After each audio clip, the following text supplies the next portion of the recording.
लक्ष लक्ष लक्ष पाप लक्ष सार सायुधम ततस्तु जीव जंतु तंतु भुक्ति मुक्तिदायकम्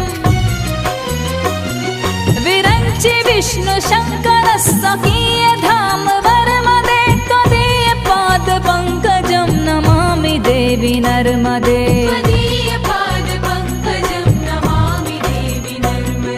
नमामि